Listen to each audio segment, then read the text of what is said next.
Railway ಸ್ಟೇಷನ್ದಾಗ ಇಷ್ಟು ಗದ್ಲೈತಿ. ಈಗ general ticket urgently ಹೆಂಗೆ ಬುಕ್ ಮಾಡ್ಕೋದು ಅಂತ ಹೇಳಿ ನಾನು ನಿಮ್ಗೆ ಹೇಳ್ಕೊಡ್ತೀನಿ. ನಿಮ್ಮ ಮೊಬೈಲ್ ಒಳಗೆ ಪ್ಲೇಸ್ಟೋರ್ ಅಥವಾ ಆ್ಯಪ್ ಸ್ಟೋರ್ ತೆಗೆದು ಅದ್ರೊಳಗೆ UTS ಅಂತೇಳಿ ಇನ್ಸ್ಟಾಲ್ ಮಾಡ್ಕೋರಿ. ಇದೇ ನೋಡಿರಿ UTS ಆ್ಯಪ್.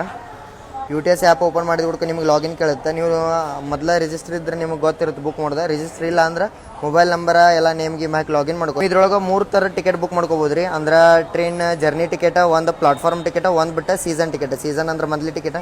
ಈಗ ಜರ್ನಿ ಟಿಕೆಟ್ ಬುಕ್ ಮಾಡತ್ತಾರೆ ಅಂದ್ರೆ ಬುಕ್ ಆ್ಯಂಡ್ ಟ್ರಾವೆಲ್ ಪೇಪರ್ಲೆಸ್ ಹುಡ್ಕೋಬೇಕು. ಈಗ ನಿಮ್ಗೆ ಯಾವ ಸ್ಟೇಷನ್ ಬೇಕು ಆ ಸ್ಟೇಷನ್ ಚೂಸ್ ಮಾಡ್ಕೊಂಡು ನಿಮ್ಮ ಡೆಸ್ಟಿನೇಷನ್ ಯಾವ್ದು ಬೇಕು ಅದನ್ನು ಚೂಸ್ ಮಾಡ್ಕೊಂಡು ಗೆಟ್ ಫೇರ್ ಅಂತ ಹೊಡಿದೆ. ನಾನು ಗದಗದಿಂದ ಅರಸೀಕೆರೆ ಚೂಸ್ ಮಾಡೀನಿ. ರೂಟ್ ಯಾವ್ದು ಬೇಕು ಸೆಲೆಕ್ಟ್ ಮಾಡ್ಕೋಬೇಕು. ಮತ್ತು ಇಲ್ಲೇ ನಿಮ್ಗೆ ಅಡಲ್ಟ್ ಇದೆಲ್ಲ ಕೇಳ್ತೆ. ಮತ್ತು ಟ್ರೈನ್ ಟೈಪ್ ಗೊತ್ತಾಗಬೇಕಂದ್ರೆ NTES ಅಂತೇಳಿ ಆ್ಯಪ್ ಇರುತ್ತೆ. ಅಲ್ಲಿ ಹೋಗಿ ನೀವು ಟ್ರೈನ್ ನಂಬರ್ ಹಾಕಿದ ಹುಡ್ಕ ಅದಕ್ಕೆ ಮೇಲ್ ಎಕ್ಸ್ಪ್ರೆಸ್ ಸೂಪರ್ ಫಾಸ್ಟ್ ಅಂತೇಳಿ ತೋರಿಸುತ್ತೆ.